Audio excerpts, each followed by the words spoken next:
କାହାଣୀ ସାଧନା। ଗୃଷ୍ଠମଦ ସାଧନା କରୁଥିଲେ।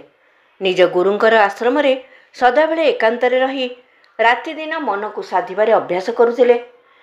କାରଣ ସେ କେଉଁଠୁ ଶୁଣିଥିଲେ ଯେ ମନକୁ ସାଧିବାର ନାମ ସାଧନା ଅଟେ। ଦିନେ ଗୁରୁ ତାଙ୍କ କୁଟୀରକୁ ଗଲେ। ଗୃଷ୍ଠମଦ ତାଙ୍କ ଆଡ଼କୁ ଧ୍ୟାନ ଦେଲେ ନାହିଁ। ବାସ୍ ନିଜର ମନର ଗ୍ରନ୍ଥିକୁ ଖୋଲିବାରେ ଲାଗିଥିଲେ।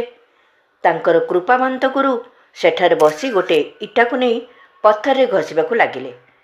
ଏହି କ୍ରିୟା ସେ ବହୁତ ସମୟ ପର୍ଯ୍ୟନ୍ତ କଲେ। ଗୃଷ୍ଠମଦ ଆଉ ସମ୍ଭାଳି ପାରିଲେ ନାହିଁ।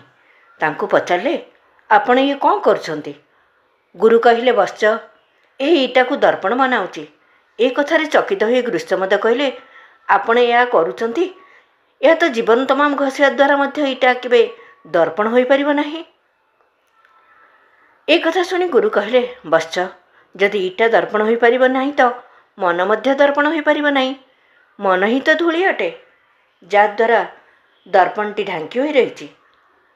ବିଚାରଗୁଡ଼ିକର ସଂଗ୍ରହ ବ୍ୟତୀତ ଭଲା ମନ ଆଉ କ'ଣ ହୋଇପାରେ?